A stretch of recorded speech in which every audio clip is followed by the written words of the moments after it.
la députée, Madame Jean-Thomer, et mesdames et messieurs, je vous remercie de votre présence. Alors je vais commencer par un peu d'humilité, puis expliquer pourquoi je suis là, et m'en excuser par avance au regard de la qualité effectivement des personnes qui sont présentes.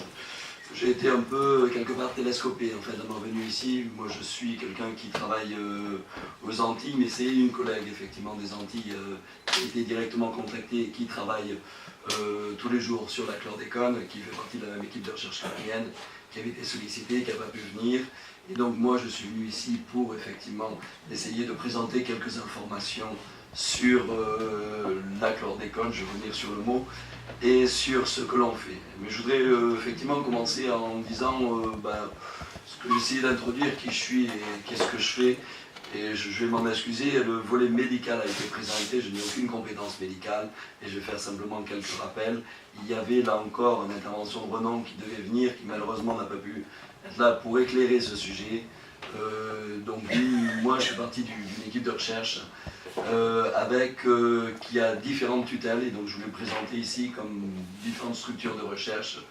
Donc on est au CNRS, Muséum, Sorbonne Université, IRD, Université de Caen-Normandie, et aussi l'Université des Antilles, et on a des collègues qui travaillent tous les jours. Aux Antilles, j'en ai oublié une, donc ici c'est nos collègues de Guadeloupe en fait, avec Josie qui est ici. Donc c'est des gens qui sont ingénieurs, professeurs, techniciens rattachés à notre structure de recherche. On a aussi un collègue qui travaille en Martinique. Donc nous on travaille, et donc moi je suis écologue de formation, donc je vais redonner aujourd'hui des notions d'écologie relatives effectivement à cette question de la chlordécone. Je travaille aussi dans les Antilles, et plus particulièrement en Guadeloupe, sur ce qu'on appelle les trajectoires des socio-écosystèmes. Et donc en ce sens on travaille sur des évolutions du socio-écosystème. L'idée c'est de prendre la question dans sa globalité dès le départ, et je suis désolé, on part d'un fait qu'on trouve qui perturbe le socio-écosystème, et d'entrée on essaie de se mettre tous autour de la table, je parle en tant que scientifique, pour essayer de poser toutes les questions. Tiens, moi je vais regarder les algues, qui est en partie ce qu'on sait faire, et aussi on va regarder les autres composantes. Je voudrais juste faire un point et finir effectivement là-dessus avant de faire une petite anecdote sur le 19e arrondissement. Donc on a à l'heure actuelle un projet sur les sargasses en fait, et on travaille effectivement sur cette thématique financée par l'ADEME en fait, par l'État, pour essayer de comprendre aujourd'hui, entre guillemets, les contaminations qui peuvent exister au sein des sargasses, la biodiversité qui peut être associée, la petite biodiversité, je vais revenir là-dessus, et quelques composantes de représentation effectivement des sargasses dans un but de valorisation. Et donc il y a une société qui essaye de valoriser les sargasses, mais je ne vais pas en dire plus, sinon je vais tuer la conférence du mois de septembre, qui sera bien meilleure que le piètre qualité de ce que je vous ai raconté.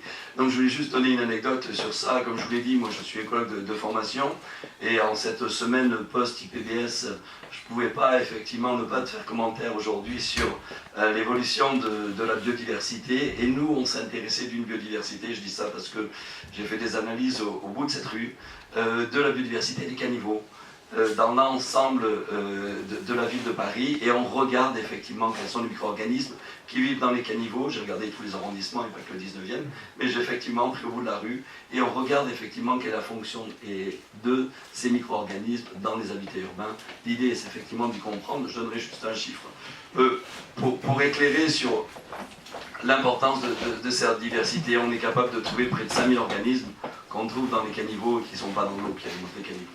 Mais je vais revenir sur la question, et je vais y revenir avec beaucoup de modestie. Donc moi j'ai pris ça au pied levé.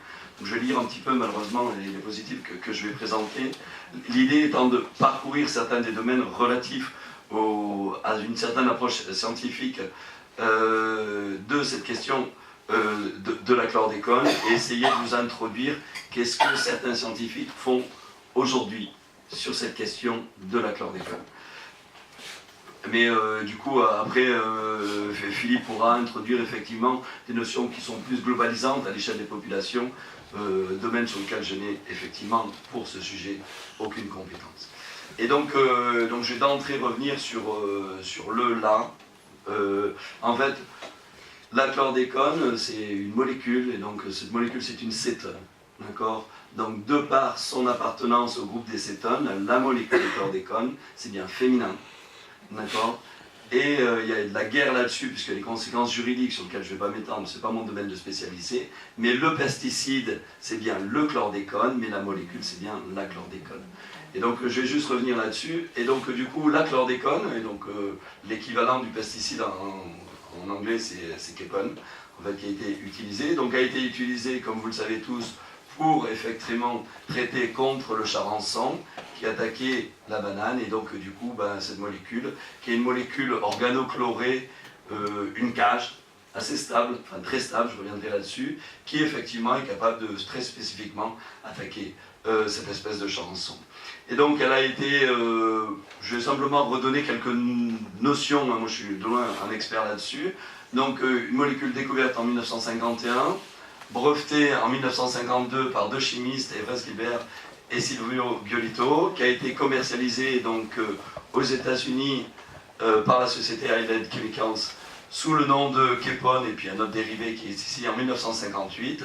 Suite à une contamination, ça a été rappelé par effectivement les autorités américaines ont arrêté la commercialisation de la chlordécone. La dite contamination, ce sera sûrement repris après, c'est effectivement de la contamination des rivières avoisinant l'usine, et donc avec des conséquences assez immédiates. Donc du coup ça a été utilisé, donc l'arrêt a été fait à ce moment-là. Les gens qui ont fait des chansons, mais je vous passerai le son qui va sortir là-dessus, ça va beaucoup crier. Et je vais essayer de protéger vos oreilles sur ce niveau-là.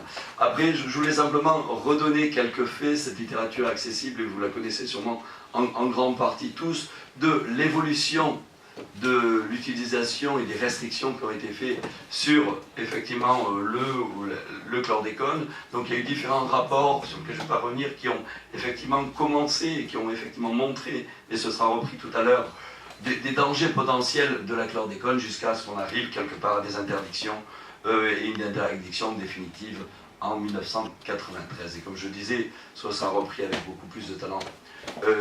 Qui est le mien là-dessus. Et donc du coup il y a une grande histoire de traités, d'évolution préfectorale et d'arrêtés et d'évolution sur le chlordécone.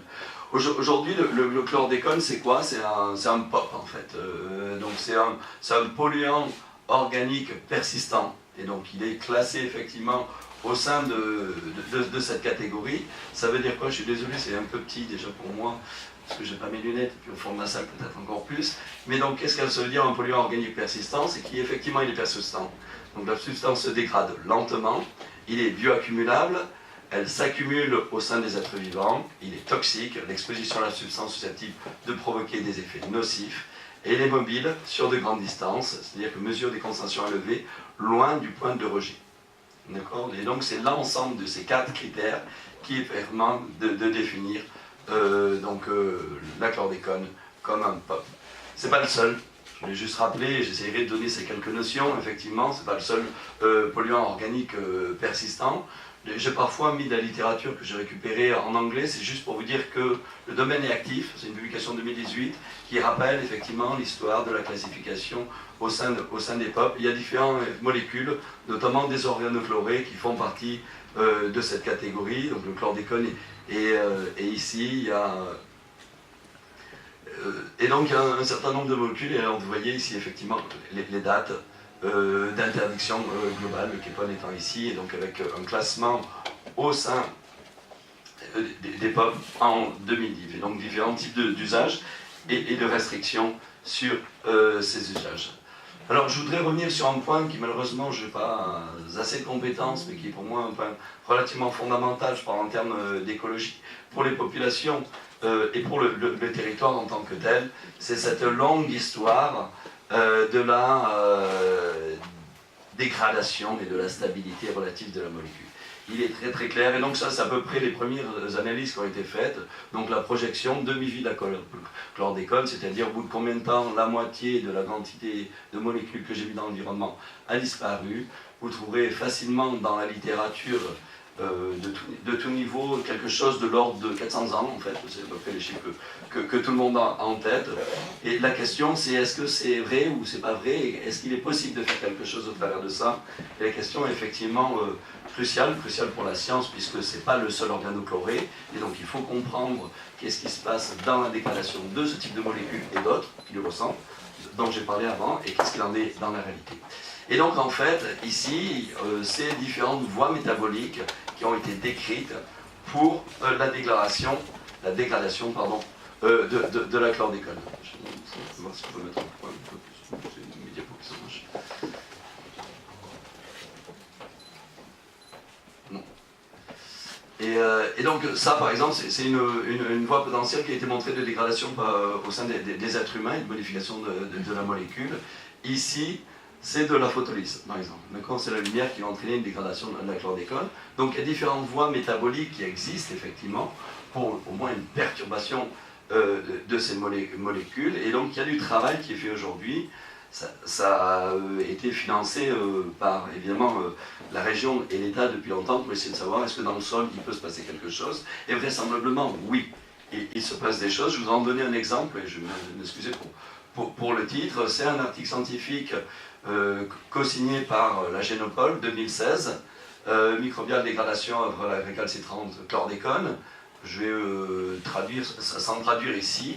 Nous présentons ici l'isolement et le séquençage du génome de 2 bactéries qui sont des citrobactères, qui sont capables de dégrader la molécule de chlordécone. Ce que sont capables de faire des bactéries, c'est casser l'un des ponts.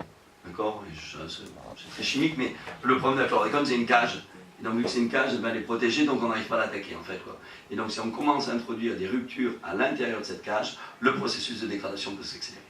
D'accord? Et donc, c'est qu'il y a du travail qui est fait là-dessus, et je ne dis pas qu'il y a d'espoir par rapport, effectivement, aux 400 ans que je montrais tout à l'heure, mais, effectivement, je ne suis pas certain que les 400 ans soient vrais. Il faut donner effectivement au regard de la réalité scientifique, et il y a des processus actifs qui peuvent avoir lieu, notamment de photolyse et de dégradation de la chlordécone.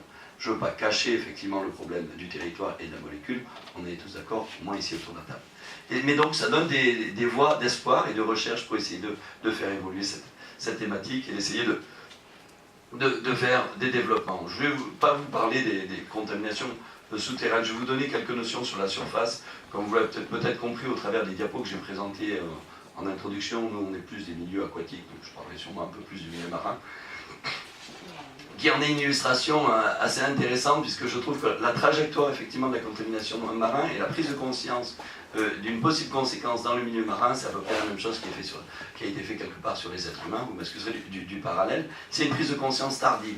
C'est-à-dire qu'on l'a regardé où elle était, puis on s'est dit, bah ouais, ça va, donc il y a un problème dans la Terre, on enlève la Terre, quoi. Et puis un jour, finalement, il y a un problème dans l'océan, et ça a fait un peu effectivement ça sur les humains, une certaine restriction à regarder effectivement qu'est-ce que ça pouvait avoir en impact local. Donc sur la surface, donc, je vais faire effectivement des notions. Alors ça, c'est les cartes que l'on peut retrouver de la contamination. Vous avez tous reconnu la Guadeloupe et vous connaissez tous effectivement que les sites de contamination sont préférentiels là où effectivement il y avait la banane. Donc on est effectivement sur Grande-Terre, le bas de Basse-Terre, effectivement la côte plutôt atlantique que évidemment caribéenne. Donc ça c'est à l'échelle de la Guadeloupe. À l'échelle de la Martinique, évidemment, le même travail a été fait, et je trouve qu'il y a un travail qui a été au moins, dans certains cas, assez intéressant, puisqu'ils ont fait une cartographie relativement précise. Alors, je ne sais pas s'il y a des Martiniquais sûrement autour de la table, mais on peut avoir un accès libre à ce type de carte sur le site que je présentais. Et puis, si on habite un endroit particulier, eh ben, on peut dire, bah, ma maison, elle est là, bah, finalement, cette petite parcelle à côté, il y a tant de chlordécone. D'accord. À ma connaissance, ça n'a pas été fait à l'échelle de la Guadeloupe, et c'est intéressant puisque les populations locales peuvent avoir effectivement la connaissance précise du territoire et de ce qui se passe autour de chez eux et même dans leur jardin. Et je trouve que c'est un travail relativement remarquable d'information des populations pour essayer de comprendre ces évolutions. Donc effectivement, le territoire terrestre, évidemment, ont touché de l'utilisation de la chlordécone. Et du coup, ça a eu des incidences sur des différentes voies, et je vais donner quelques notions de travers des incidences potentielles sur l'agriculture et l'élevage. Et donc au début, évidemment, c'est la découverte de certains légumes qui étaient contaminés par la chlordécone, et il y a eu différentes restrictions qui ont été faites, différentes mesures qui ont permis de limiter. En fait, en 2008, entre en vigueur des normes européennes sur les végétaux qui dépassent 20 microgrammes par kilogramme de matière fraîche, qui sont impropres à la consommation. Et pour la viande, c'est effectivement, les teneurs sont variables en fonction effectivement des organismes. Et donc il y a là encore des normes et des travaux qui sont faits, des mesures qui sont faites aux abattoirs pour effectivement contrôler la qualité de la viande. Je donne ça, alors vous allez croire que je mets plein d'espoir dans la chlordécone, mais c'est une réalité, et je trouve qu'essayer de voir les perspectives d'évolution potentielle, ça ne cache pas le problème, mais ça permet effectivement de croire à un avenir. Et c'est ce qui m'importe sur ces sujets-là. Ça, c'est des possibles décroissances de la concentration en chlordécone dans les bovins. On sait très bien, pour les bovins, ça marche très bien. On les enlève d'un champ contaminé, on les met dans un champ non contaminé, effectivement la viande se décontamine. D'accord? Donc ça marche très très bien. Il y a des analyses qui sont faites dans les laboratoires, dans les abattoirs qui attendent effectivement, donc il y a de la viande qui attend les résultats de l'analyse pour effectivement être mis sur les marchés. Alors ça marche bien pour les bovins, ça marche aussi sur les caprins, et ça a été testé sur différents types d'organismes, et il y a effectivement des possibilités. On a des personnes au laboratoire qui ont fait la même chose sur des poissons, et a mis dans un aquarium, effectivement, sans chlordécone, et ça marche aussi. Donc on a la possibilité de décontamination des poissons. Et donc c'est assez variable en fonction des organismes. Je vais y revenir, et là je vais rester sur les animaux, parce que, comme vous le savez, le chlordécone s'accumule dans les graisses, et donc les teneurs en graisse sont effectivement variables, ça s'accumule aussi dans le foie, mais donc du coup, les concentrations bioaccumulables sont variables en fonction des organismes. Donc voilà, les incidents sur la pêche, c'était l'une des premières choses qui avait été faites. Donc vu que la chlordécone était dans les champs, elle est arrivée très vite effectivement dans les eaux d'écoulement. Et donc la plupart des rivières sont interdites à la pêche. Il y a eu des incidences potentielles des arrêtés préfectoraux par rapport relatifs à la chasse, avec des réglementations qui sont toujours en discussion sur certains oiseaux par rapport à la possibilité effectivement de contamination, possibilité de revendre ces oiseaux qui sont issus de la chasse de façon commerciale ou non commerciale, avec des décisions du tribunal qui sont toujours en attente. Mais il y a des réflexions qui sont faites même sur la faune sauvage, et ce qui est intéressant ici, c'est que c'est la faune sauvage effectivement qui est directement touchée par la molécule. Et donc je vais revenir plus sur cette incidence sur la pêche, puisque c'est là où le laboratoire a le plus particulièrement travaillé, puis ça a été l'un des premiers laboratoires, et donc c'est pas moi comme vous l'avez compris, mais qui a fait effectivement ses travaux sur le milieu marin. Ça c'est la carte aujourd'hui qu'on retrouve en Guadeloupe, c'est zone d'interdiction partielle ou totale de pêche, et donc on se retrouve effectivement sur le même croissant. Ici, on a une zone d'interdiction totale de la pêche, et ici, on a une zone d'interdiction partielle de la pêche. Vous parlez de la plage, la baignade. Oui, on va en parler aujourd'hui, mais on va revenir à la fin sur les questions par rapport à ça. Oui, il y a une plage là qui est aujourd'hui interdite à la baignade, mais c'est pas pour les questions de chlordécone. C'est intéressant de savoir, parce que...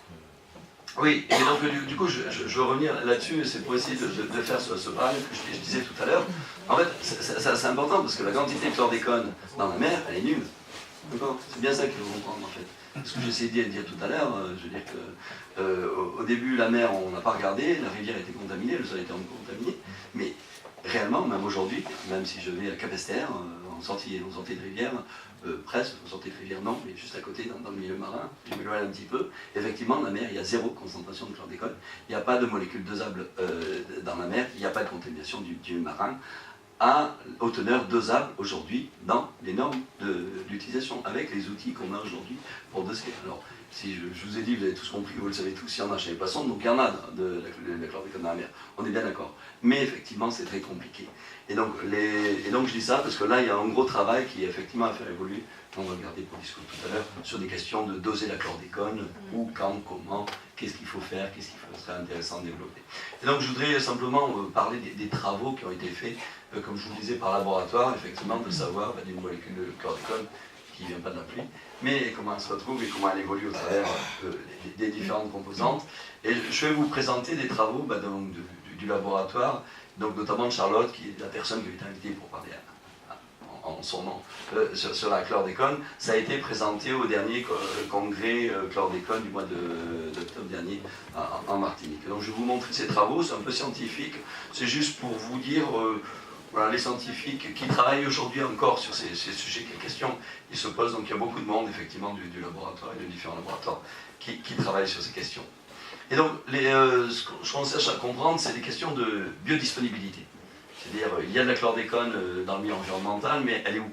Elle est accrochée à quoi? Elle est liquide, solide, elle aime les cailloux, elle aime l'herbe. Voilà, on est effectivement de biodisponibilité de la chlordécone dans les estuaires et le milieu côtier. Savoir si effectivement la salinité a une conséquence directe, quand l'eau de rivière contaminée arrive à la mer, à quelle vitesse ça dessort, qu'est-ce qui se passe sur les molécules.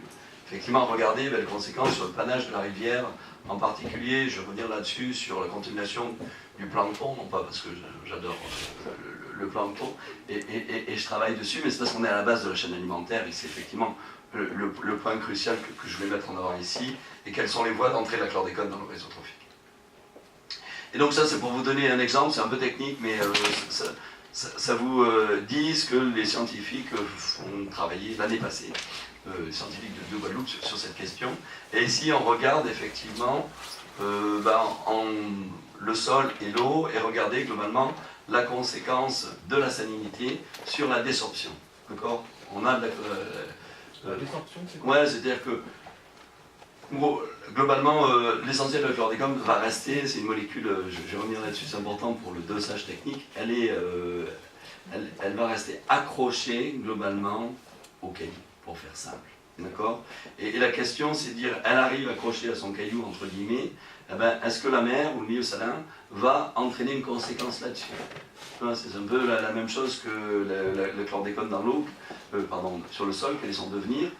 Si effectivement le chlordécone s'accrochait à rien du tout, ça fait presque longtemps qu'il n'y aurait plus de chlordécone dans les sols. Mais effectivement, les capacités d'absorption qui sont particulières, c'est ce que j'ai dit. Et donc la désorption, c'est le détachement, avec un mot vilain que j'ai utilisé. Mais c'est effectivement l'une des restrictions. Pour parler entre nous, et très poliment, c'est une cochonnerie le chlordécone. D'accord? Nous, les aquariums dans lesquels on fait des manips, le chlordécone, on le met, il s'accroche sur le verre. D'accord? Et il ne bouge pas. Je ne dis pas qu'on jette les aquariums après, mais c'est presque vrai. D'accord? Donc je dis ça a des conséquences sur les dosages et tout ça, pourquoi il n'y en a pas et tout ça. Et donc c'est marrant, mais du coup c'est assez intéressant de savoir effectivement que le fractionnement dans le milieu salin, ça évolue ou pas, où va passer la chlordécone d'un compartiment à l'autre. Et donc ça reste, les sédiments devraient être un lieu privilégié de stockage de la chlordécone. Ça c'est juste pour vous, là encore, illustrer les expériences qui sont faites. L'idée c'est de comparer des écosystèmes emblématiques de nos Antilles, mangroves, herbiers et puis récifs, et puis de voir effectivement la chlordécone, où c'est qu'elle se trouve dans ces différents écosystèmes, est-ce qu'il y a des différences, qui sont des écosystèmes en enjeu effectivement patrimoniaux, enjeux de biodiversité, enjeux effectivement pour les populations, non seulement pour les stocks, et ça vous donne un exemple où on comprend à peu près pas grand-chose, mais ce qui est assez clair. Donc, en gros, les points sont distribués différemment, donc c'est pas pareil dans la mangrove ou dans le récif.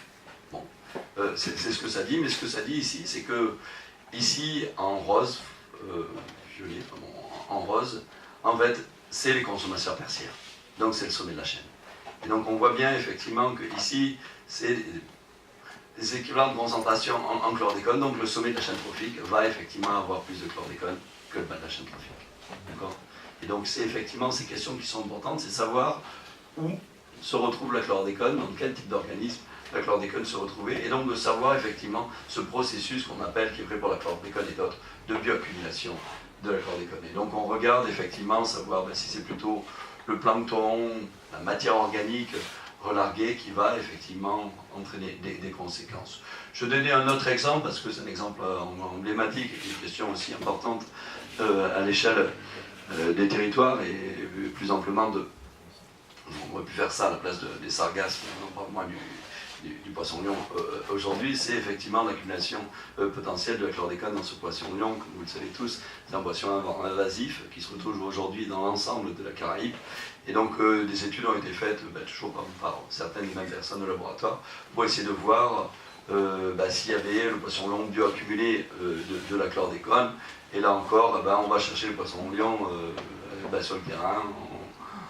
On leur met une petite flèche dans le corps pour les ramener gentiment au laboratoire pour pouvoir faire des analyses. Et puis on regarde les capacités d'accumulation. Donc les poissons-lions qui sont ici, ils sont violets ici, ils accumulent pas de chlordécone indépendamment de leur taille, mais effectivement on voit ici un lien entre la taille de l'organisme, au sein d'un même organisme, et sa capacité d'accumulation. Évidemment, ça varie des sites plus impactés aux sites moins impactés. Et donc, on voit ici, effectivement, l'idée c'est de comprendre ces processus de bioaccumulation au sein de la chaîne trophique et des êtres vivants, notamment dans le milieu marin, qui est le milieu sur lequel on travaille.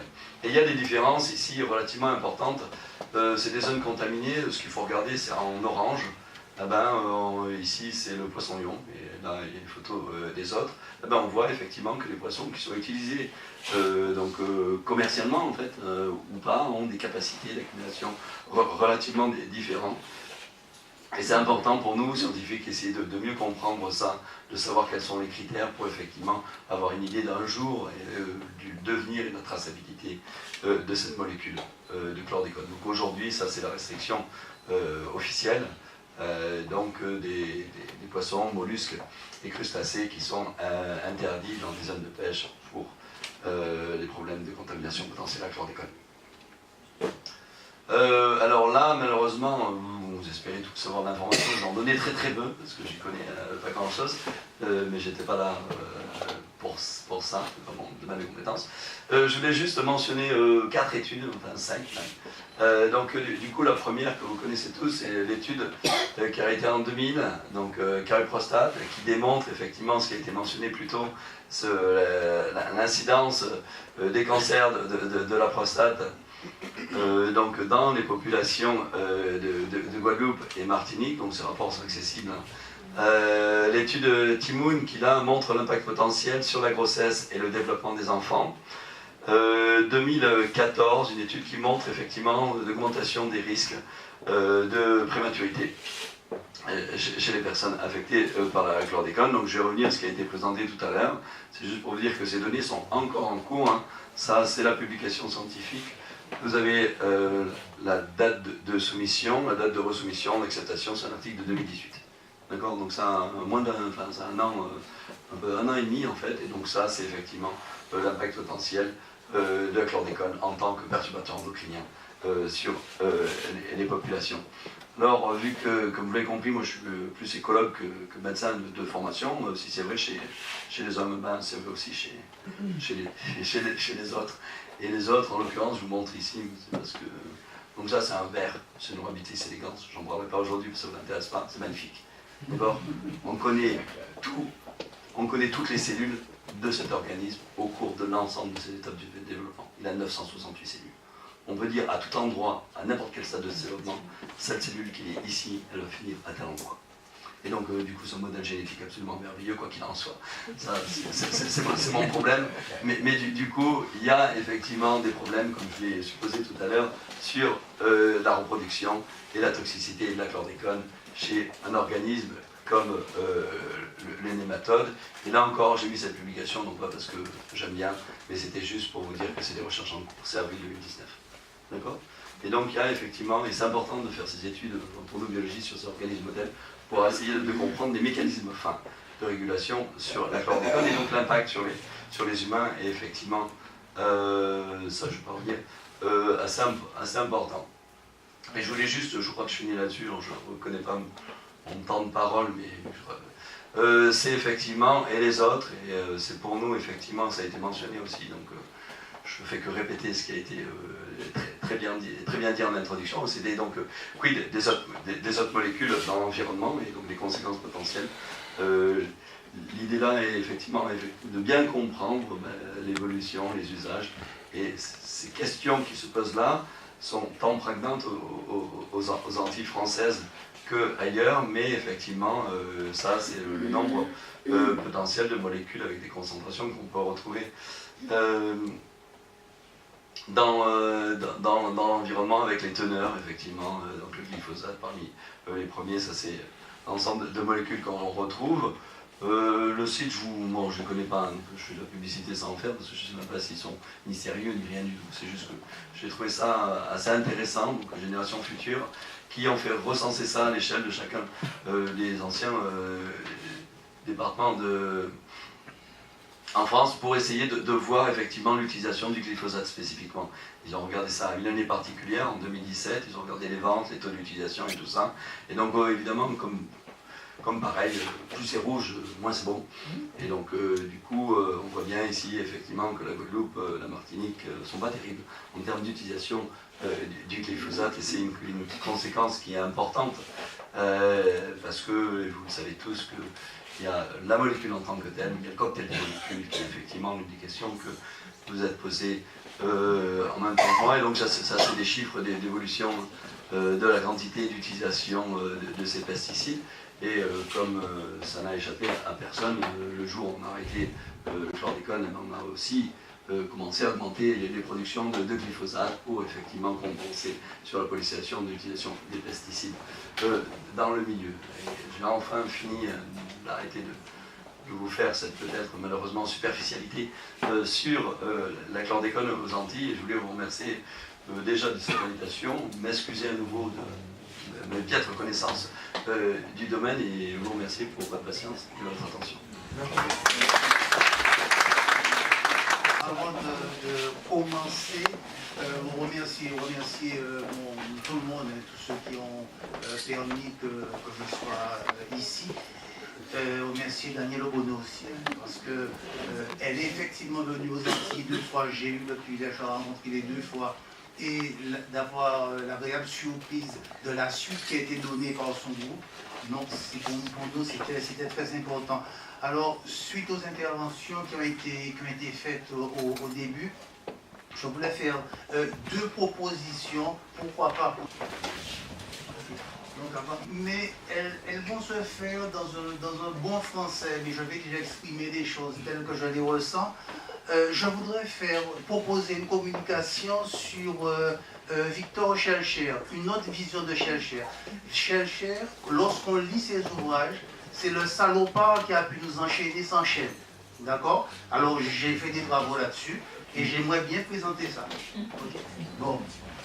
Ensuite, une présentation, pourquoi pas du MACT, le Memorial Act en Guadeloupe, un mémorial dédié à l'esclavage. Et il est difficile de faire mieux en tant qu'insulte à nos ancêtres. C'est vraiment très difficile. Par exemple, il y a une zone du MACT qui représente le passage du milieu, c'est-à-dire la traversée à fond de cale en bateau. La traversée, elle est proposée en projection sur le sol, et ce qui est laissé aux Antillais et aux visiteurs comme possibilité de rejoindre la suite de l'exposition, c'est d'essuyer leurs semelles sur l'image de leurs ancêtres. Et on a payé ça 100 millions d'euros avec notre argent chaque année. Donc voilà, on cotise pour insulter nos ancêtres. Mais donc j'ai fait un scan de ça, je dois publier bientôt. Et j'aimerais bien, si vous êtes intéressé, le présenter. Mais bon, voilà, ça dépend. Bon, ok, alors on va commencer. Une dernière précision avant de commencer. Décidément, j'ai plein de choses à dire. Il y a un rapport qui a été publié en décembre 2017 de l'ANSES sur la question donc, du chlordécone, l'impact sur les populations antillaises, bon, étude Canaries, et qui montrait qu'en fait les premières victimes actuellement ne sont pas les agriculteurs, mais ce sont les pêcheurs. Les pêcheurs, parce que maintenant ça a été bien lessivé à la mer, et que le milieu marin il est contaminé, enfin les poissons sont touchés, poissons et fruits de mer. Donc désormais, première victime, pas agriculteurs mais pêcheurs, aliments à risque deux deviennent massivement à risque, les viandes et les œufs. Les viandes et les œufs. Donc on trouve avec une limite maximale de résidus qui est en principe de 20 microgrammes concernant les œufs, on trouve des œufs blindés à 1000 microgrammes par exemple. D'accord? Bon, ok, donc on peut commencer. Bon, rapidement là-dessus, le chlordécone autorisé, moi je dis le, puisque dans les premiers rapports, ça a été effectivement Cabidanche en 2005. En 2006, dans son rapport, il a fait remarquer que c'était une cétone, etc., qu'il fallait dire là, mais dans les différents documents d'administration française, on trouve les deux. Bon, donc 72, donc introduction du chlordécone, donc autorisation pour les Antilles jusqu'en 93, et pourtant, il y avait déjà eu 2 refus au nom du principe de précaution avant l'autorisation de 72. Je rappelle que le chlordécone a été autorisé pour lutter contre le charançon du bananier, donc ça a été utilisé pour les Antillais, sous les cocotiers, donc sous les bananiers, alors même que la France retirait de son agriculture les derniers grands organochlorés, donc les 4 derniers, chlordane, heptachlore, aldrine et dieldrine. Donc c'est pas bon pour les eaux françaises, c'est pas bon pour les végétaux, c'est pas bon pour les gens, ça rend malade, mais c'est bon pour les Antillais. 76, il y a eu, suite à l'épisode de Hopewell aux États-Unis, l'interdiction américaine, donc les États-Unis n'en voulaient plus sur leur territoire. 79, l'Agence internationale pour la recherche contre le cancer a recommandé, donc a déconseillé de son utilisation, donc en différents États, et l'OMS a fait pareil en 84, en précisant bien que aucune dose de chlordécone n'était admissible dans l'alimentation humaine, ce qui veut dire que tout ce qui concerne les limites maximales de résidus, les valeurs toxicologiques de référence, c'est inconcevable dans la logique de l'Organisation mondiale de la santé. On peut passer. Bon, alors je vais passer vite là-dessus parce que j'ai pas beaucoup de temps. Donc, comment mater un peuple turbulent? Comment on peut le faire rester tranquille? Le peuple était effectivement turbulent après la Seconde Guerre mondiale. Il y a eu pas mal de grèves des travailleurs de la canne. J'ai donné les dates. 51, 52, jusqu'à février 52, on a trouvé le médicament, on a liquidé 4 personnes, donc l'ordre a été donné de tirer. Fin du mouvement. Alors, grève des fonctionnaires, parce que localement, chaque fois qu'un fonctionnaire venait de métropole, avec ses primes, il avait plus de 2 fois du salaire, 2 fois le salaire des fonctionnaires locaux. Donc ils n'étaient pas contents, ils ont fait grève, une première fois en 51, et puis 2 mois en 53, etc. Bon, celle de 51 n'a rien donné, bon, donc les fonctionnaires n'étaient pas contents. Il y a eu le cas des élus communistes au Conseil général, qui ont tellement cassé les pieds du préfet que le Conseil a été dissous, le Conseil général a été dissous par De Gaulle, et donc il a été reconstitué en 54. Bon, puis ensuite, revendication par les communistes guadeloupéens de l'autonomie. Comme en Algérie, il a été décidé en octobre 60 de manager les DOM par ordonnance. Et ces ordonnances permettaient de rappeler d'office les fonctionnaires dont le comportement était de nature à troubler l'ordre public, de nature à troubler l'ordre public. Donc à ce moment-là, on vous mettait par exemple en Corse, vous sortiez, donc vous faisiez Guadeloupe-Corse, ou Guadeloupe quelque part dans la Creuse, ou Guadeloupe ou Martinique, à Pointe-Noire au Congo, etc. Bon, non. Et là, vous foutiez aux gens la paix, quoi. Bon, voilà. Bon. Et la situation, elle pouvait prendre... elle a pris, dans certains cas, plus de 20 ans à être régularisés pour que les gens puissent être rétablis dans leurs droits. C'est-à-dire lorsqu'ils étaient à peu près usés, calmés, bon, on les rétablissait dans leurs droits. Ok, on passe à la suivante. Bon, je rappelle que en 63, il y a eu dans la diaspora antilo-guyanaise la création du Front antilo-guyanais pour l'autonomie. Et ça n'a pas plu au général de Gaulle qui a dissous le FAGA. Mais les militants, ils ont décidé de poursuivre leur activité. Ils ont eu la bonne idée de prendre ensemble un avion, enfin les dirigeants, qui s'est planté dans une montagne de Guadeloupe, commune de Déhé. Le lieu s'appelle Boeing. Bon, Boeing, parce qu'il y a un Boeing qui est entré là-dedans. Et les principaux dirigeants du FAGA, bon, ils sont décédés. Et le problème a été ainsi réglé. Une autre voie de règlement, le Bumidum. Bumidum que vous connaissez tous. Bon, donc, il y a eu plusieurs dizaines de milliers de jeunes, puisque c'était les jeunes qui posaient problème, hein, à qui on a proposé un aller simple pour venir en France répondre aux besoins en main-d'œuvre non qualifiés de la France d'après-guerre, bâtiments, hôpitaux, postes, etc.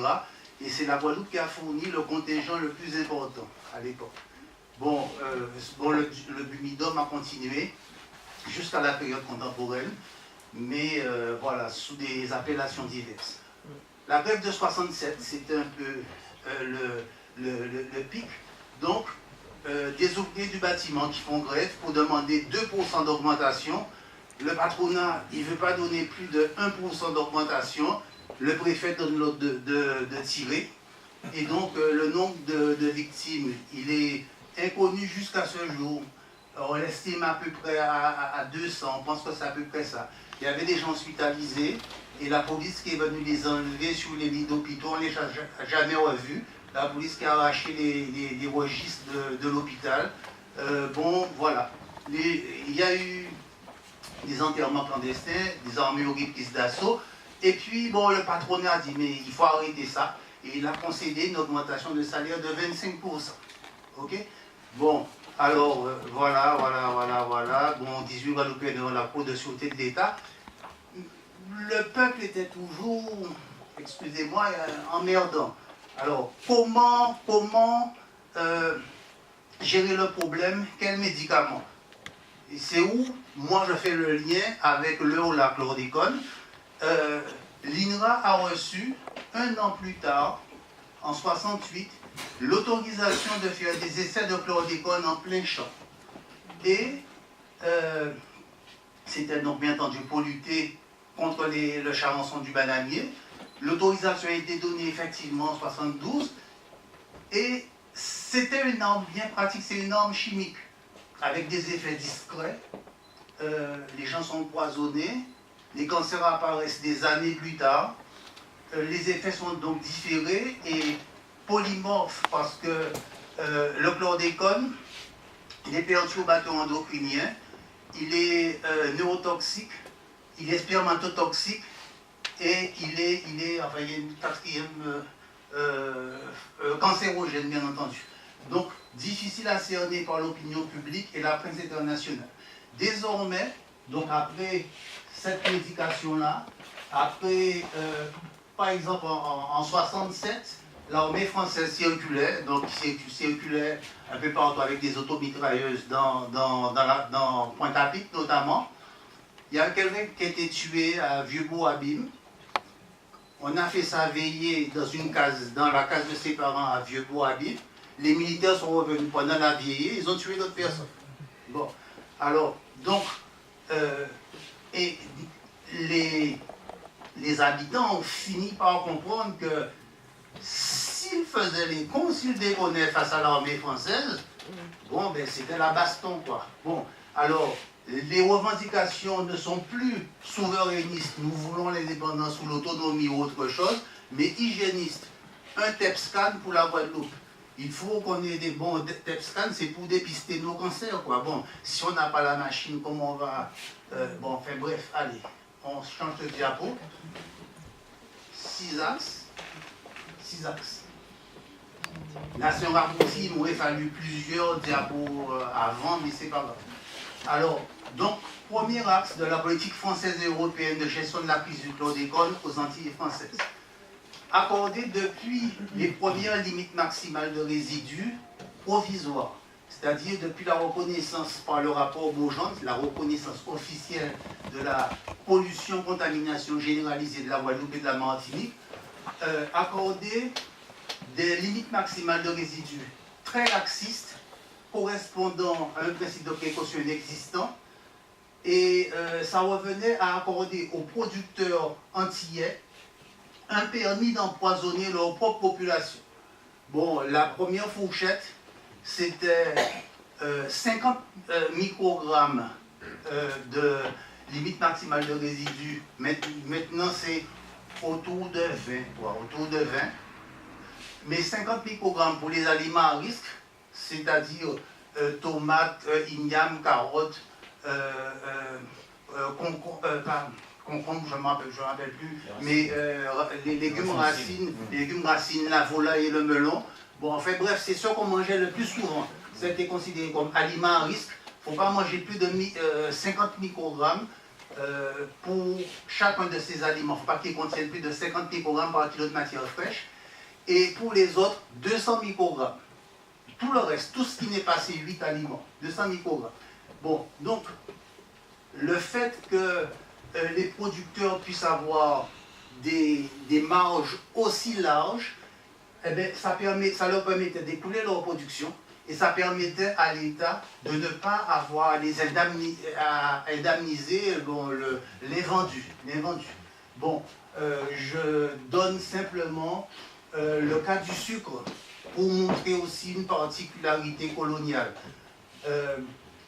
Les limites maximales de résidus relèvent de l'Union européenne parce que ça concerne la santé. Donc les LMR au chlordécone, elles ont été prises par l'Union européenne et donc il est prévu que dans le cas du sucre, si jamais on en trouvait dans du sucre de betterave par exemple, principe de précaution fort, pas plus de 10 microgrammes, c'était le seuil de détection à l'époque, pas plus de 10 microgrammes de chlordécone par kilo. Mais pour le sucre de canne, c'est 20 microgrammes. Donc, vous êtes déjà, bon, bref, sous les cocotiers, vous pouvez en bouffer plus tous les jours pour sucrer votre café. Si vous êtes en Europe, non, attention à nos enfants, attention à nos cerveaux, quoi. Bon, je vais revenir là-dessus. Pour la viande, il y a un épisode intéressant qu'on a appris dans le rapport de l'ANSES qui est paru en décembre 2017. On apprend que le rapport a été commandé par le gouvernement à l'ANSES avec la demande suivante. Est-ce que les limites maximales de résidus viande de 2013 sont protectrices de la santé des populations?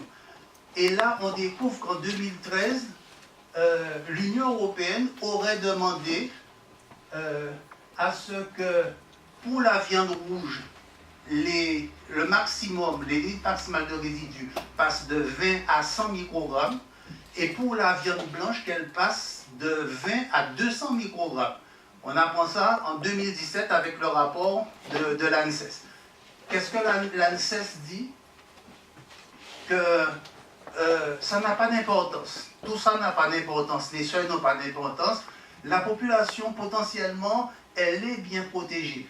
Parce que, après analyse du sang, de l'urine et des cheveux des Antillais, après analyse de leur mode d'approvisionnement, eh bien, il apparaît que ceux qui sont le moins impactés par le chlordécone sont ceux qui vont s'alimenter dans les supermarchés. D'accord? Bon, ça veut dire, ne bouffez plus local si vous voulez rester en bonne santé. Hein, c'est ça que ça veut dire. Bon, alors, on a eu... Alors, il y a eu des interviews, des demandes qui ont été faites, notamment par Younous Omarji de la France Insoumise, à l'Union européenne. Il a envoyé en mars 2018 une question écrite à l'Union européenne en disant « Mais pourquoi avez-vous demandé une telle augmentation des meilleures viandes ?» Alors ils ont répondu « Nous, on n'a rien demandé, c'est la France qui n'a rien compris. » Bon, donc c'est pas moi, c'est Louis, et la France dit c'est pas nous, c'est eux. Bon, mais en janvier 2019, le ministère de l'Agriculture, notamment, a fait un communiqué de présentation des nouvelles limites maximales de résidus, en expliquant qu'elles étaient ramenées à 20. Elles étaient ramenées à 20, et donc les valeurs à 20 pour la viande rouge et à 20 pour la viande blanche, que c'était quelque chose de bien parce que jusque-là, ça avait été bien 100 et 200. Donc en fait, c'était une sorte de confession publique. On a bien sûr empoisonné les Antillais et bon, nos élus que nous avions contactés, nos élus ultramarins que nous avions contactés par courrier, n'ont jamais demandé de compte, contrairement par exemple à la France insoumise. Alors, donc, premier axe, accorder un permis d'empoisonner. Deuxième axe, sacrifier de ce fait la santé des Guadeloupéens et des Martiniquais, parce qu'on leur dit, vous pouvez manger, c'est la norme, la production respecte la norme, mais on nous avait dit, vous pouvez manger alors qu'il y avait 100 et 200 aussi, hein, de limite maximale de résidus. Sacrifiant à moyen terme la production locale, puisque désormais, la version officielle, c'est attention aux aliments locaux. Ok? Attention, allez vous approvisionner dans les supermarchés. Il y a des gens, même leur eau, ils préfèrent que ce soit Vitel ou que ce soit, bon, tout, et Vitel, Evian, etc. Volvic, tous celles qu'on trouve ici, ils ne veulent plus boire le local, parce que le local est bien entendu aussi touché. Bon, alors, le rapport, ce sont ces références qui sont là. Quatrième conséquence, amener des revendications, comme je l'ai dit, sur des terrains non plus politiques, mais surtout hygiénistes. On veut des moyens, bon, et en plus on a un seul CHU qui a pris feu. Bon, maintenant les médecins lancent des appels à la population, ne tombez pas malade, ne faites pas d'accident, évitez de boire trop quand vous sortez. Bon, parce que... bon, enfin bref. Alors, tous les collègues se plaignent, les collègues qui font la recherche dans les différentes sciences, en chimie, biologie, etc., se plaignent de ne plus avoir de financement. Ne plus avoir de financement, donc notamment pour la dépollution des sols, la décontamination des animaux, des êtres humains, bon, etc. Donc en fait, l'État ne finance pas cette recherche après nous avoir largement empoisonnés. Il ne finance pas la recherche. Et ce qui est au centre des préoccupations, manifestement, ce n'est pas l'homme, mais la recherche du profit. Bon, on passe. Alors, pollution généralisée de notre biotope. Bon, plusieurs règlements, ils ont été évoqués tout à l'heure, on va voir quelques détails. Alors, donc les agriculteurs doivent effectuer leur plantation en fonction de la contamination du sol, théoriquement. Les éleveurs, pareil. Sachant que maintenant, ce que les autorités recommandent, c'est une sorte de modèle qui est proche de l'élevage intensif. C'est-à-dire les animaux, notamment les poules, la volaille, les animaux sur une dalle de béton, isolés du sol décontaminé, nourris avec des aliments importés, buvant de l'eau filtrée, et vous avez les nouveaux animaux locaux. Hein? Bon, il ne faut pas qu'ils soient en contact avec l'environnement, et puis bon, et on évite de faire des analyses sur les porcs, parce que les gens aiment tellement le cochon local et qu'ils aiment tellement qu'on ne veut pas savoir ce qu'il y a dedans. Bon, alors, éviter de consommer certains oiseaux, notamment, on peut les descendre. On peut les descendre, mais il y a des recherches qui ont montré qu'ils sont contaminés. Et donc, arrêtés préfectoraux qui demandent d'éviter la consommation de grives, notamment et de tourterelles, dans certaines zones de la basse-terre. bien entendu, concernant les rivières, il y a le dernier arrêté préfectoral, il date de 2016, juillet 2016, et il interdit en fait de consommer, il donne la liste détaillée de tous les cours d'eau, tout ce qui se trouve, poissons, crustacés et mollusques, dans pratiquement toutes les rivières, pratiquement toutes, et même toutes les rivières de Guadeloupe, et même plusieurs rivières, plusieurs cours d'eau de grande terre aussi. Donc, si vous cherchez l'arrêté de 2016, vous verrez, c'est impressionnant. Il y a plusieurs pages en annexe. Bon, donc les aquaculteurs, il y a plusieurs années, ils ont été contrôlés et ils ont pratiquement dû tous fermer sans indemnisation. On passe. Mais ça, alors, ok, alors, oui, comme on avait trouvé, par exemple, à Capes, on avait trouvé du chlordécone dans les cuves de l'usine. Bon, donc, elle a dû fermer déjà pour vidanger, et ensuite, pour pouvoir filtrer, installer des filtres. Du coup, l'autre grand producteur a dû fermer également, a dû installer des filtres, tant et si bien que désormais, nous n'avons plus d'eau dite de source, parce que l'eau de source, telle qu'elle est prélevée, elle peut être vendue. Donc, notre eau est désormais une eau rendue potable par filtration. Bon, et à un moment, il y avait une publicité qui était assez maladroite de la part de Capes. Capes disait, publicité à la télé, notre eau est d'autant plus pure que nous la filtrons.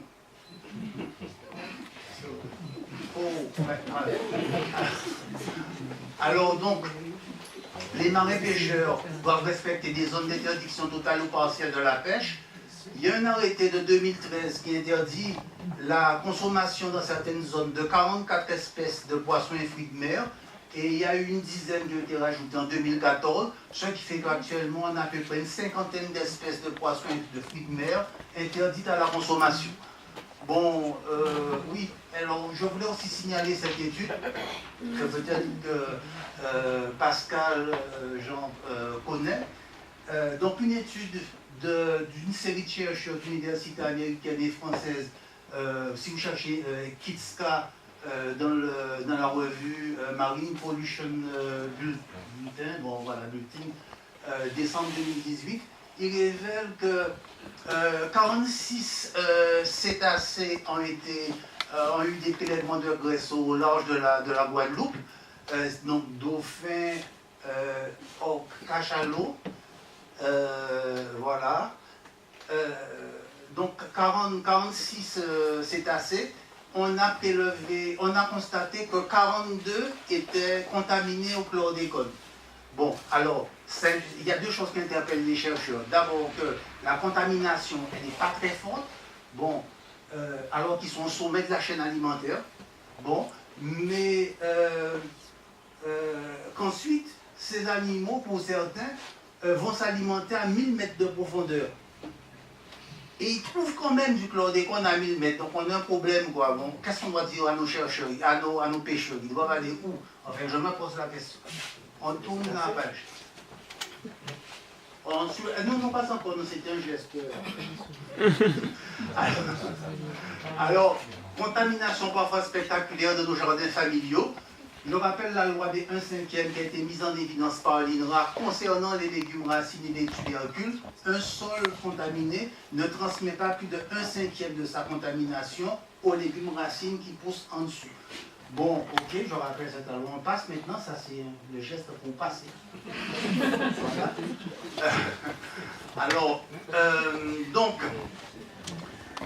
il y a une différenciation qui est faite selon les cultures, donc en fonction des sols. Pour les cultures qui sont peu sensibles, d'après le CIRAD, on peut y aller. Vous retrouvez ça sur Internet. Bon, d'après le CIRAD, on peut y aller. Donc ça concerne le maraîchage, les arbustes, les arbres, les bananes, les ananas, quel que soit le sol. Quel que soit le sol.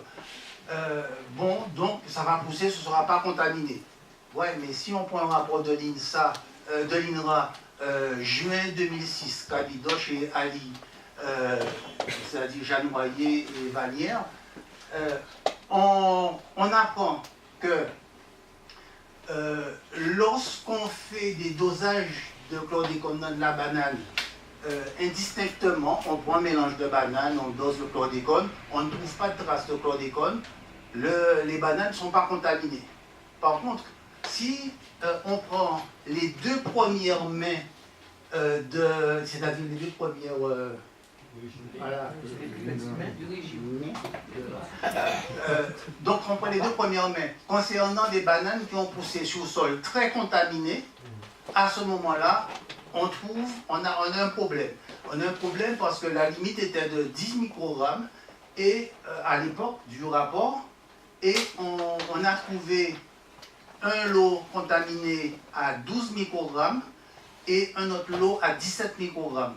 Donc, les producteurs de bananes ont fait un lobbying avant que l'Europe ne prenne les premières limites maximales de résidus chlordécone, et désormais, pratiquement tous les fruits et légumes tropicaux ont une LMR qui est double de celle des fruits et légumes de produits tempérés d'ici.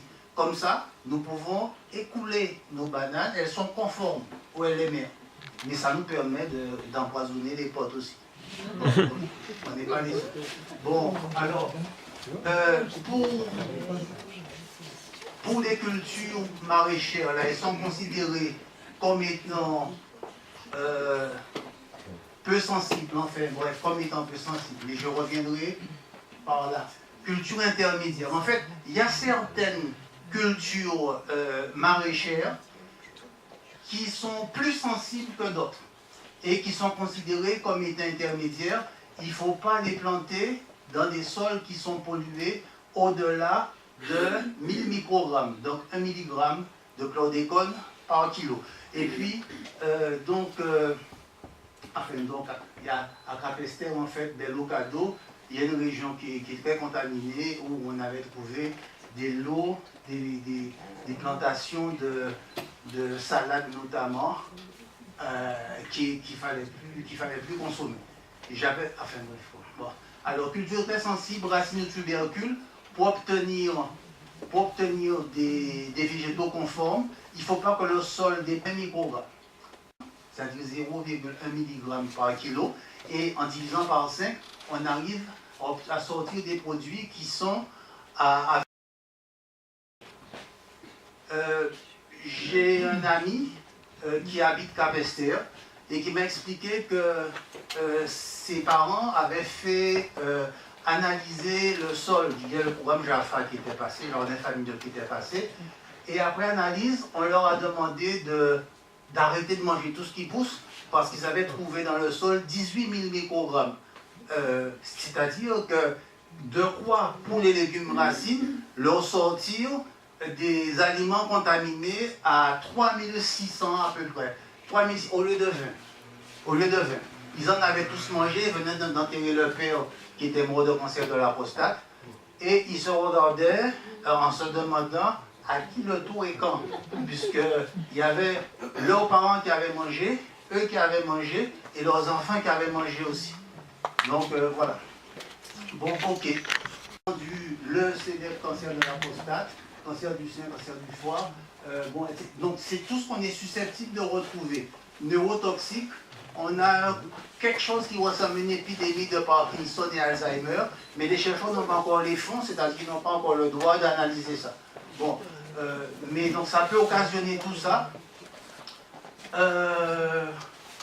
Bon, perturbateurs endocriniens, c'est-à-dire plein de choses, puisque c'est tout votre système d'hormones qui bouge. Ça va jusqu'aux malformations pendant la vie intra-utérine. Pourquoi je touche là pour bon, mais ça comprend aussi les pubertés précoces. Ça comprend enfin plein de choses, quoi, plein de choses.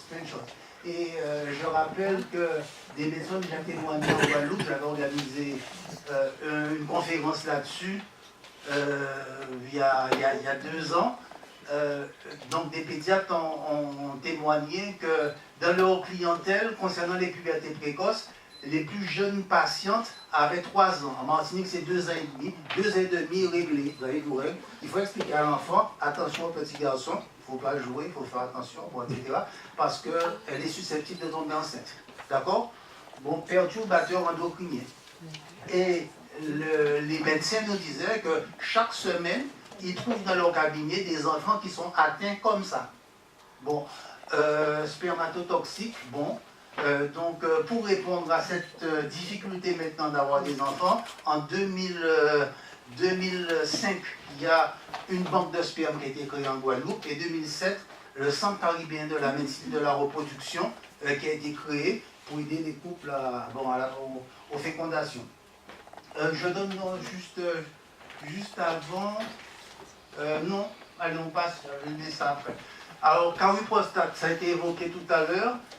Donc, il y a une relation de causalité, c'est ce qui est marqué dans l'étude, hein, qui pour la première fois a été établie avec la publication de 2010 de cette étude. Relation de causalité entre une exposition significative au chlordécone et l'émergence d'un cancer de la prostate. Donc, le chlordécone a été introduit en 1972 en Guadeloupe et en Martinique.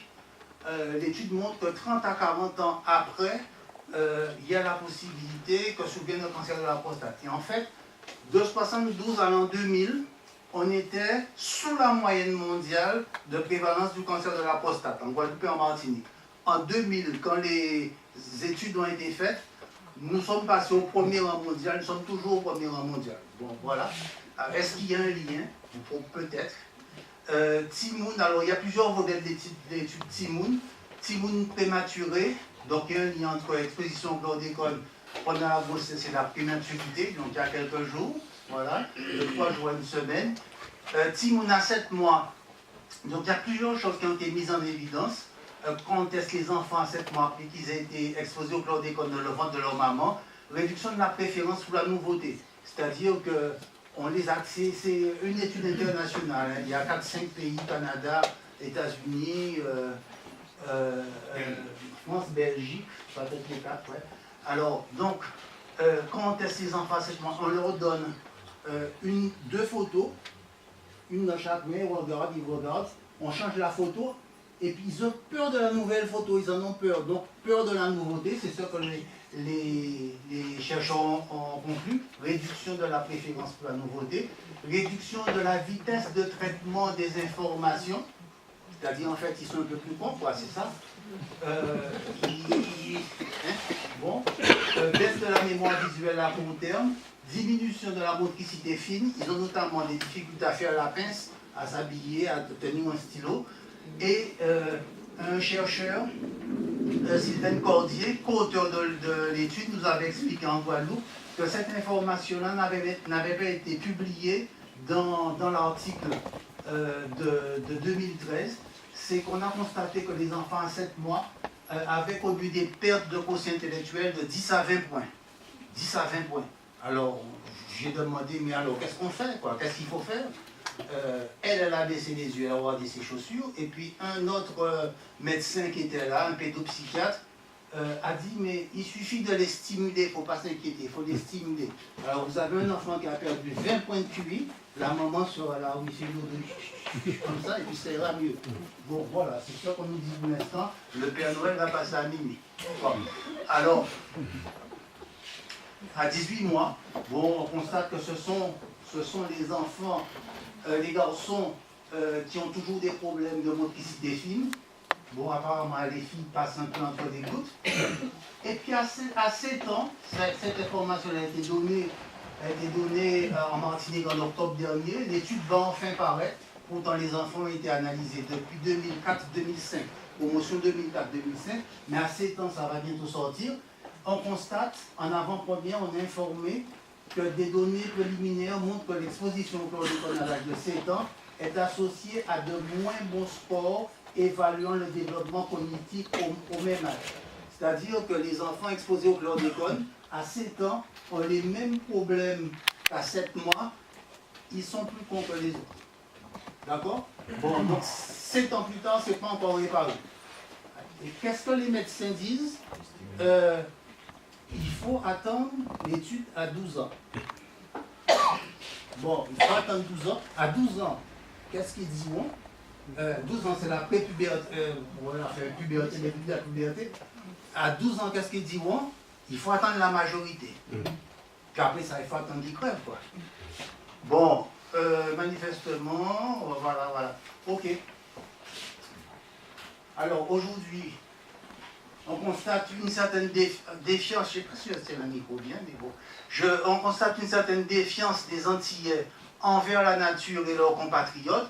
Jusqu'à présent, donc, les Caraïbes nous avaient nommé île aux belles eaux pour la Guadeloupe et île aux belles fleurs pour la Martinique. Guadeloupe classée depuis 1992 par l'UNESCO, réserve mondiale de biosphère.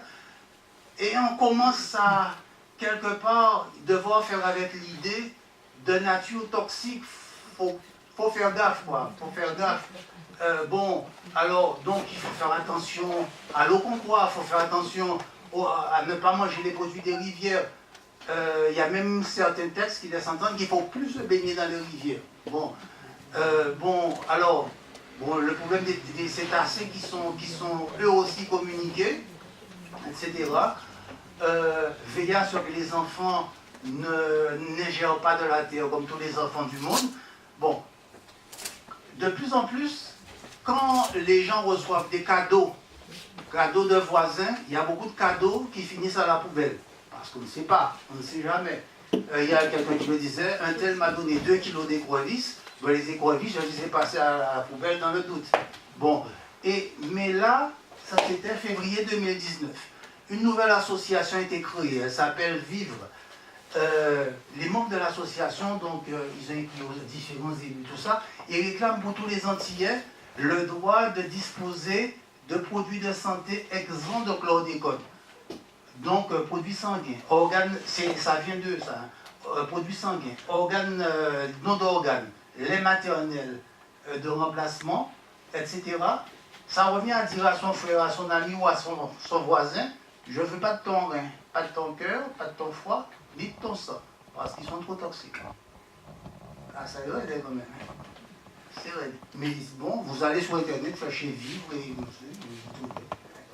La présidente, c'est une copine. Allez, vous changez. Question des réparations, échelle de temps. Bon, plusieurs scandales sanitaires en France, saturisme, amiante, vache folle, médiator, etc. Bon, en quelques années, ça a tendance à se régler. Bon, mais il faut savoir que chez nous, chlordécone introduit en 72, ça fait déjà 47 ans. Ça commence à faire long. Vous avez remarqué que mes cheveux sont blancs. Bon, alors, la molécule a été détectée pour la première fois dans l'eau du réseau public. C'était une stagiaire qui a suggéré de faire la recherche, puisqu'il y avait des études qui montraient que les sols des bananeraies étaient saturés. Elle a dit, mais peut-être que c'est passé dans les nappes phréatiques. Une stagiaire, elle était en master, Donc, il y a un ingénieur de recherche, un ingénieur, oui, sanitaire, Éric Godard, il s'est dit, tiens, c'est pas bête. Et puis, il a envoyé des échantillons ici pour analyse. On a constaté que le chlordécone, en tant que pesticide interdit, il était interdit depuis longtemps en Europe, il sortait à l'eau du robinet à plus de 100 fois la dose limite des pesticides interdits. Bon, mais et ça, on le tétait, quoi, on le tétait. Tout le monde. Bon, d'où cette statistique a été rappelée, 92% des Martiniquais a priori contaminés au chlordécone, après analyse, et 95% des Guadeloupéens. Bon, j'espère être dans les 5% en tant que Guadeloupéen. Mais c'est pas sûr, j'ai bu de l'eau. Alors, donc, malgré tout ça, malgré la reconnaissance politique de 2005 avec le rapport Beaugendre, toujours aucune indemnisation. Voilà le coordonné du rapport Beaugendre.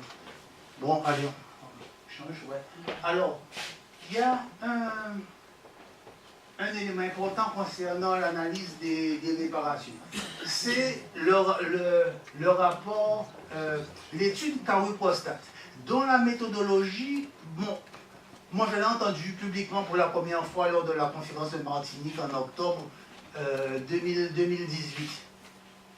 Et là, bon, l'auditoire, il y avait une salle pleine, une grande salle pleine, était quand même assez surpris. C'est-à-dire qu'on a analysé la prévalence du chlordécone, mais uniquement chez les nègres. En virant tous les autres. Ils ont viré tout ce qui était métro parce que les métros ne restaient pas trop longtemps.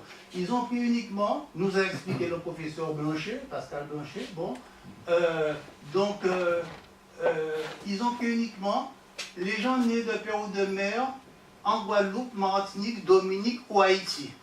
Vous êtes nés à Lyon, ça ne les intéresse pas. Parce qu'ils ont dit que les leucodermes, c'est-à-dire les blancs, sont plus portés vers le cancer des testicules. Les nègres, c'est le cancer de la prostate. Alors bref, ils ont fait une étude que leur autorisait la loi par dérogation, c'est-à-dire qu'en principe, ces études-là sont interdites, sauf si ça se justifie d'un point de vue méthodologique, ce qui n'est pas évident à démontrer. Et la conséquence, c'est que désormais, on se sert de ça, on s'est compris Macron, pour dire que Macron et le ministre de la Santé aussi, Agnès Buzyn aussi, pour dire qu'au fait, les nègres là-bas, ils ont du chlordécone, mais c'est certainement parce qu'ils sont nègres. Hein. C'est pas parce qu'ils ont, ils ont le cancer de la prostate, mais c'est pas parce qu'ils ont été exposés au chlordécone, a priori c'est parce qu'ils sont des afro-descendants. Alors, les médecins ont fait une étude foireuse qui nous plante. D'accord? Ben, c'est la science aussi, c'est un aspect de la science. Donc, moi je suis en sciences sociales, je suis scientifique aussi. Hein. J'essaie de mettre une méthodologie qui fait que depuis 2005, malgré mes écrits, mes déclarations, mes vidéos, on ne m'a pas encore envoyé en tôle, on ne m'a pas encore accusé de calomnie, dénonciation calomnieuse, etc.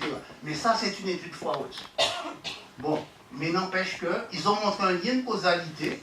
C'est sympa, lien de causalité entre chlordécone et cancer de la prostate. Ah ouais, mais c'est que des nègres. C'est tombé comme ça, c'est que des nègres. Voilà. Bon, alors, ok. Des sujets de prévalence. Hein. Bon, voilà. Ok, bon, voilà. Discours du président Macron lorsqu'il est venu en septembre 2018 en Martinique à propos des réparations. Le chlordécone est un scandale environnemental. Environnemental. Pas sanitaire, pas scandale d'État. Donc, bon, ok. L'État doit prendre sa part de responsabilité. Deuxième proposition, il y a 4. Et doit avancer sur le chemin de réparation. Donc, enfin, après 47 ans d'introduction du chlordécone, les populations reçoivent quelque chose. Il ne serait pas responsable de dire qu'il y a une réparation individuelle pour tous.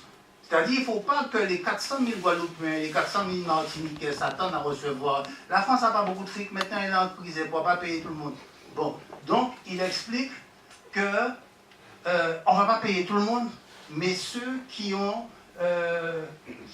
des maladies professionnelles, c'est-à-dire des agriculteurs. Maintenant qu'il le dit, mais ça fait 25 ans que le chlordécone est interdit. Bon, mais ça fait donc 25 ans que les gens crèvent, on en a rencontré. 25 ans que les gens crèvent, quoi. Ils crèvent sans assistance. On a commencé à les recenser maintenant. Ils ont à peu près les premiers utilisateurs de chlordécone, 80-90 ans à peu près. On commence à les recenser. On estime officiellement, on ne compte pas les clandestins, il y a à peu près 6-7 000 qui sont déjà morts, autant d'économiser pour l'État. Bon, alors, et puis Macron nous dit qu'il va faire que les maladies professionnelles, mais qu'au fait, l'état des connaissances scientifiques, c'est-à-dire grâce à l'étude foireuse, ne permet pas de faire le lien entre chlordécone et cancer de la prostate. Finalement, circuler, il n'y a rien à voir, il n'y a personne indemnisé. Bon, je ne vais pas voter Macron, d'ailleurs, je n'ai pas voté Macron. Bon. Alors, bon, au fait, on n'est pas les seuls, parce qu'en 2009, lors du premier plan chlordécone Guadeloupe-Martinique, c'était le plan 2008-2010. La dernière action, c'était développer une coopération avec les autres utilisateurs de chlordécone. Et donc, ce volet-là a été confié à l'AFSET concernant l'Europe. L'AFSET, c'est Agence française pour la sécurité sanitaire de l'environnement et du travail, qui, par fusion avec l'AFSA, Agence française de sécurité sanitaire de l'alimentation, a donné l'ANSES. Donc, il y a 15 pays qui ont été identifiés par l'AFSET comme utilisateurs de chlordécone. L'Allemagne, l'Autriche, la Biélorussie, l'Espagne, la Hongrie, l'Irlande, la Moldavie, les Pays-Bas, la Pologne, la République tchèque, le Royaume-Uni, la Russie, la Slovaquie, la Suède et l'Ukraine. Bon, donc on n'est pas tout à fait seul. Alors, tous les pays ont décliné la proposition française de constituer un pôle. La France leur a dit, en gros, par le biais de son ministère de la Santé et son ministère des Affaires étrangères, si vous avez utilisé du chlordécone, compte tenu de sa rémanence, alors vous avez un problème de sécurité, de santé publique, comme aux Antilles. Donc mettons-nous ensemble, et puis, etc., etc. Tous les pays ont décliné, manifestement pour des raisons d'image de marque, d'image touristique, etc. C'est dans les pays du tiers-monde qu'on trouve des populations contaminées en masse comme ça, pas en Europe. Bon, alors en Allemagne, par exemple, ça a été utilisé en Basse-Saxe pour lutter contre le ver de la pomme de terre. Et les Allemands, en Basse-Saxe, ils suivent la contamination de l'eau au chlordécone, ils suivent la contamination du sol, mais pas des végétaux qui poussent là-dessus, et pas la contamination des êtres humains. Ils suivent la contamination de 2 espèces de poissons, la perche et puis j'oublie laquelle, mais pas celle des êtres humains. Ok, on change. Oui, alors... bon, ok, on passe encore. Je l'ai déjà dit ça. Bon, alors, donc, il y a un rapport qui avait été fait en juin 2009, rapport Procaccia l'EDO, qui montrait que... vous revenir juste avant, je vois quelque chose. Ok. Alors donc, Yves Ledéo, il était député à cette époque-là, il était aussi professeur de biologie à l'université de Strasbourg. Bon, et puis Procaccia. Donc, il disait qu'il y avait une substance commerciale, comme on dit, le Kélévan, à base de chlordécone, qui avait été utilisé en Allemagne. Et alors que en Guadeloupe et en Martinique, c'était des produits à base de 5% de chlordécone, ce qu'ils indiquent de leur rapport, c'est que le Kélévan était à base de 90% de chlordécone.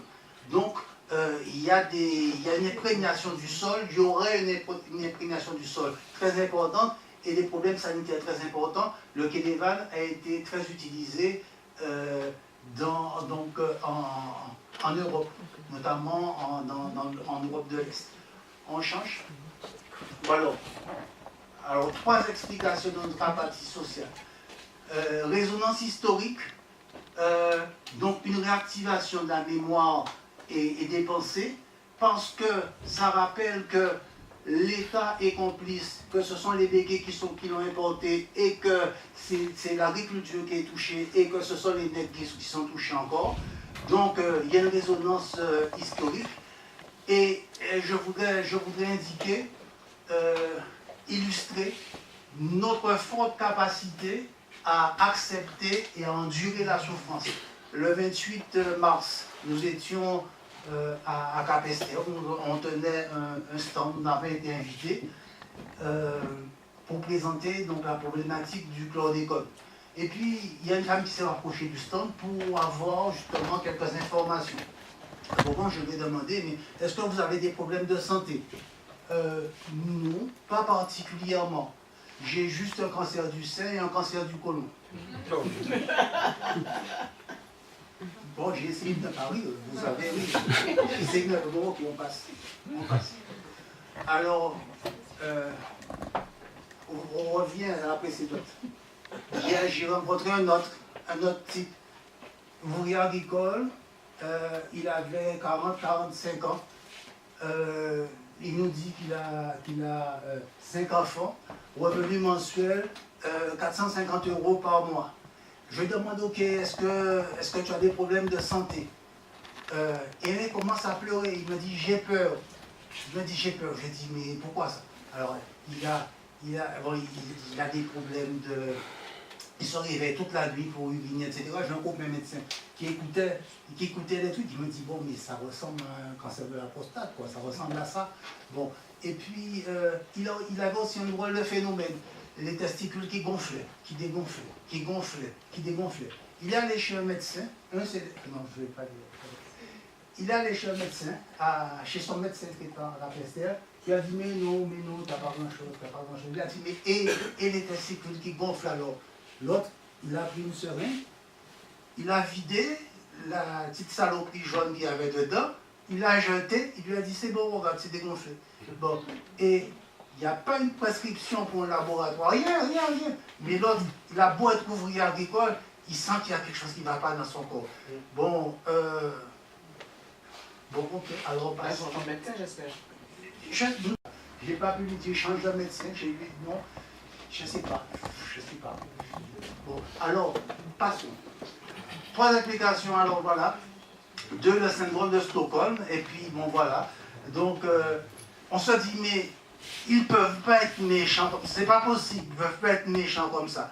Bon, et donc, en fait, c'est un élan qui pousse justement les victimes vers leurs ravisseurs et de les défendre, même quand la police, j'allais dire, même quand la justice s'en prend à leurs agresseurs. Ils veulent les défendre. Il y a peut-être un peu de ça parce qu'on est bon. Ok, on passe. Ça, syndrome de Kawinina. Alors, donc c'est Joël qui a trouvé le nom. Kawinina, Kawi qui est un nom caraïbe de la Guadeloupe. Madinina, nom caraïbe de la Martinique. Et deux premières syllabes, 2 dernières syllabes, ça fait Madinina. Non. Madinina. Carolina. Ouais, Carolina. Carolina. Ouais, là, j'ai... Bon, ok.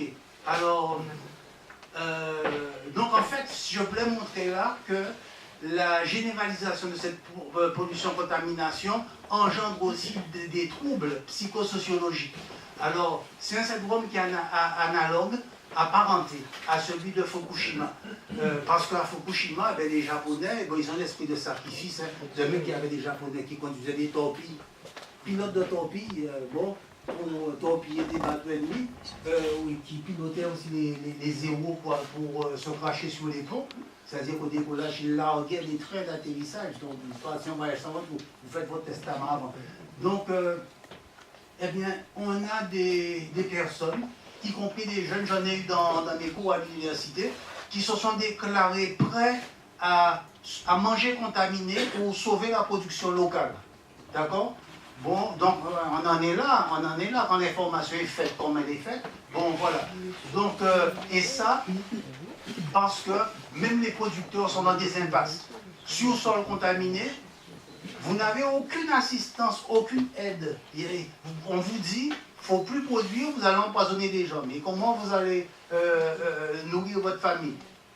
J'ai eu un responsable d'un syndicat de paysans important qui m'a demandé d'arrêter de parler de chlordécone parce que lui, contaminé ou pas contaminé, il a besoin de vendre pour nourrir sa famille. Bon, ok, moi je tiens ma peau aussi. Bon, donc on n'est pas encore tout à fait d'accord là-dessus. Bon, alors, il y a, ok, sauver l'économie, une certaine fêlure selon Joël. Joël est écrivain. Alors, j'ai manqué ça 2 fois. Voilà. Alors, élément complémentaire, la production locale contaminée est parfois même sanctifiée et le consommateur antillais accepte de croire que la production qui lui est présentée sur les marchés comme étant bio est bio. Il y a des cas sans doute où c'est du bio, mais j'ai connu par exemple un agriculteur qui était chez les Verts. Il était chez les Verts et qui m'a dit que le label bio l'autorise à avoir 7% d'impureté. Dans les 7% d'impureté, il y a le chlordécone qui peut rentrer. Donc on vous fout du bio chlordéconé, vous le payez plus cher parce qu'il est bio. Hein, vous le payez plus cher parce qu'il est bio. Mais l'État le sait, il n'y a pas d'ordre, on ne fout pas d'ordre dans ça, il y a un problème quoi. Bon, allez, on continue. Démarche judiciaire. Bon, donc on a choisi un avocat en tant qu'association. On n'avait pas de... Donc on a fait une démarche de crowdfunding, donc financement participatif, en décembre, janvier 2017-2018, ce qui nous a permis de réunir les fonds pour travailler avec lui. Donc Maître Laforgue, François Laforgue, on a choisi un bon qu'on connaissait déjà depuis plusieurs années. Laforgue, c'est lui qui, le premier en France, a pu faire condamner Monsanto et qui continue. Et puis il a travaillé sur les dossiers de l'amiante, notamment, et puis de plein de pesticides, etc. On a déposé un recours devant le tribunal administratif de Paris en juin dernier concernant les limites maximales de résidus. On est entré comme partie civile dans une plainte qui avait été déposée depuis 2006, encaillée depuis 2006 par plusieurs associations pour empoisonnement, etc. On espère pouvoir faire diligenter un certain nombre d'enquêtes sanitaires, notamment enquêtes qui viseraient à vérifier le potentiel intellectuel des enfants du Sud Basse-Terre, parce que lorsque l'étude de l'ANSES est parue, le rapport de l'ANSES est paru en décembre 2017, il a montré qu'en Guadeloupe, il y avait l'émergence de 2 populations d'enfants. En zone contaminée, les enfants qui sont surexposés au chlordécone, c'est-à-dire dans le Sud Basse-Terre. En zone non contaminée, les enfants qui ne sont pas surexposés au chlordécone. On a vu à travers l'étude Timoun l'impact que ça a, et on a également des observations d'infirmières du Sud Basse-Terre qui nous ont contactés, mon épouse et moi-même, et nous sommes allés les voir. Je donne rapidement le contenu. Elle nous a expliqué, c'était en 2013, janvier 2013, qu'elle ne reconnaissait plus le profil des enfants de 3-4 ans en maternelle. Elle ne reconnaissait plus parce que autant avant, c'était 4-5 ans auparavant, ils étaient complètement, ils pétaient la forme, complètement insouciants, etc. Maintenant, il y avait plein de problèmes de malformation, problèmes de comportement autiste. Des enfants qui, dans des classes normales, avaient des problèmes de confusion, ils confondaient les couleurs, ils confondaient les sons, ils ne faisaient pas la différence entre en haut, en bas, dessus, dessous, avant, après, devant, derrière, etc. Et des enfants qui ne savaient pas, en maternelle, s'ils étaient garçons ou filles. Bon, donc c'est ça qui est en train de monter. Vous savez, bon, il y a l'image Guadeloupe, Martinique, terre de champions. Mais on sera terre de quoi? Je m'interpelle, en plus je suis enseignante, je m'interpelle. Et elles nous disent qu'il y a plusieurs qui sont déjà, qui n'ont pas été dépistés et qu'elles croisent dans la rue, elles reconnaissent les profils. Les enfants donc tremblent, de temps en temps ils sont pris de tremblements importants, si bien qu'elles sont obligées d'avoir dans leur pharmacie de la dépakine qu'on donne normalement pour l'épilepsie. Bon, donc un 3-4 ans, tu vas te rétablir, tu vas me foutre la tête. Un petit peu de dépakine, il passe son année scolaire à la dépakine. Après, je ne sais pas comment il continue. Bon, enfin bref, après ça, nous continuons, nous avons commencé à collecter des demandes de réparation pour exiger que les victimes soient indemnisées. Donc c'est la phase dans laquelle nous sommes. Donc après, conclusion, maintenant les Antilles doivent faire face à 10 urgences. J'aurais voulu manquer 3, mais bon, voilà. Mettre les populations en sécurité sanitaire parce qu'on n'a aucune traçabilité des aliments et parce que les cartographies des sols pollués sont grossières. Vous regardez sur les cartes qui sont proposées par la préfecture, ce ne sont pas des éléments cadastrés. Les éléments cadastrés, ils sont réservés au service de l'État et à la Chambre d'agriculture, pas à la population. Donc si vous êtes assez con, vous achetez sans le savoir un terrain contaminé, vous le remboursez, vous vous endettez pour 20 ans, 25 ans, et on vous révèle 2 ans après l'avoir acheté qu'au fait c'est contaminé, tu ne peux rien faire dessus. Il ne faut pas lâcher des enfants sans surveillance là-dessus, il ne faut rien planter, il ne faut rien manger. Et attention quand tu marches dessus. D'accord? Donc, mais ça, cette information-là n'est pas diffusée aux acheteurs. Bon, alors, exiger un financement de la recherche pour une dépollution à court terme, bon, faire le deuil, hein. Avant j'étais vierge, maintenant je suis plus vierge, hein. C'est bon, voilà. Faire le deuil de leur image d'hier et d'accomplir une indispensable résilience. Bon, régénérer les biotopes, c'est-à-dire tout l'espace où se développe la vie, en impliquant plus significativement nos élus. Bon, on essaie de faire des propositions, mais vraiment, ils ne sont pas faciles. Mettre en œuvre un développement durable sur un sol durablement contaminé, ça c'est mon thème de recherche. Comment développer un pays comme ça? Sortir de la relation néocoloniale qui a permis qu'un tel drame survienne, c'est-à-dire le chlordécone comme étant bon pour les nègres, obtenir une réparation des victimes économiques et sanitaires du chlordécone, interdire les produits phytosanitaires chimiques, mobiliser les parlementaires métropolitains, et vous apparaissez là. Bon, et puis je laisse mes coordonnées là. Bon, voilà. Merci.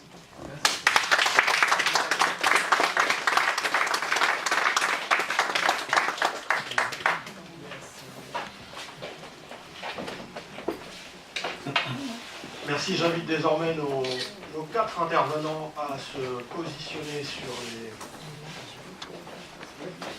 sur les fauteuils. Et maintenant, nous allons passer au temps des questions-réponses. Donc, c'était l'intérêt.